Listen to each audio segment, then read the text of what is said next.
بسم اللہ الرحمن الرحیم أَلَمْ نَخْلُقكُّم مِّن مَّاءٍ مَّهِينٍ فَجَعَلْنَاهُ فِي قَرَارٍ مَّكِينٍ إِلَى قَدَرٍ مَّعْلُومٍ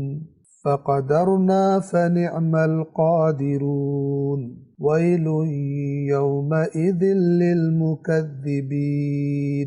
کیا ہم نے تمہیں ایک بے حیثیت پانی سے خلق نہیں کیا تو ہم نے اسے ایک محفوظ جگہ میں ٹھہرایا ایک خاص وقت تک،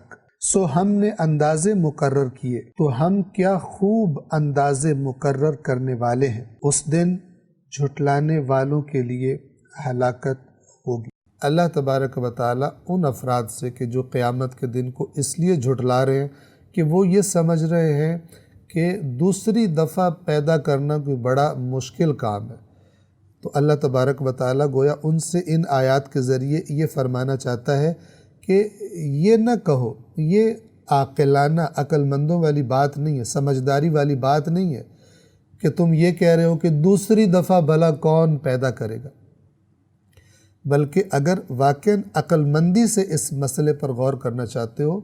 تو بجائے یہ کہنے کے کہ دوسری دفعہ کون زندہ کرے گا، نہیں کر سکتا، پس قیامت نہیں آنی، قیامت جھوٹ ہے، اس کے بجائے جو تم پہلی دفعہ دیکھ رہے ہو کہ تم بنے ہوئے ہو، پہلی دفعہ بھی تو تم وجود میں آ گئے ہو، اپنے وجود کا احساس کر رہے ہو، اپنے وجود کا تمہیں علم ہے، جو تم خود موجود ہو، اس میں غور کرو اور سراغ لگانے کی کوشش کرو کہ یہ پہلی دفعہ تمہارا وجود یہ کہاں سے آیا ہے، پہلی دفعہ تمہیں کس نے خلق کیا ہے۔ اور اس بات کو سورہ یاسین کی آیت نمبر 78 اور 79 78 اور 79 میں اللہ تبارک و تعالی نے بیان فرمایا ہے کہ جن آیات کے شان نزول میں بتایا گیا کہ ایک شخص کوئی پرانی سی بوسیدہ ہڈی اٹھا کر لایا قبرستان سے اور رسول اللہ صلی اللہ علیہ وآلہ وسلم کے سامنے اس نے اس ہڈی کو بکھیر دیا، وہ بالکل مٹی کی طرح بن گئی، یعنی پاؤڈر کی شکل میں بن گئی، اس قدر بوسیدہ ہو چکی تھی۔ تو اس نے پھر کہا رسول اللہ سے کہ میں، توجہ فرمائے قرآن ان الفاظ میں اس کی طرف، اس واقعے کی طرف اشارہ فرماتا ہے وَضَرَبَ لَنَا مَثَلًا، اور وہ ہمارے لیے مثالیں دیتا ہے، یعنی اللہ کے بارے میں، اللہ کی قدرت کے بارے میں انسان یہ مثالیں دیتا ہے، جبکہ وَنَسِيَ خَلْقَهُ، اور اپنے خلق کیے جانے کو بھول جاتا ہے۔ یعنی جب وہ یہ مثال دے رہا تھا کہ اس ہڈی کو، اس بوسیدہ ہڈی کو کون دوبارہ زندہ کر کے انسان بنائے گا،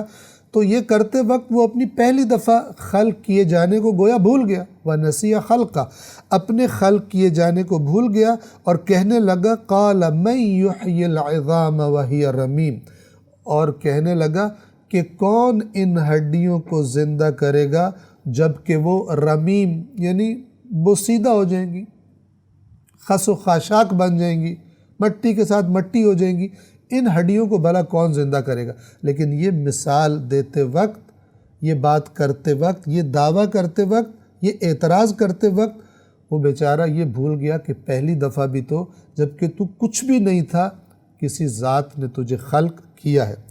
قل، اے رسول کہہ دیجئے، فرما دیجئے، بتا دیجئے ان کو یحییھا الذی انشأھا اول مرۃ، کہ ان ہڈیوں کو وہی زندہ کرے گا، احیاء کرے گا جس نے پہلی بار، پہلی مرتبہ ان کو انشاء کیا تھا۔ انشاء کا خود معنی بھی ہے پہلی مرتبہ اگانا اور بنانا، اور وہ ذات کون سی ذات ہے؟ وَهُوَ بِكُلِّ خَلْقٍ عَلِيمٌ، اور وہ ذات ہر خلقت کے بارے میں علم رکھتا ہے،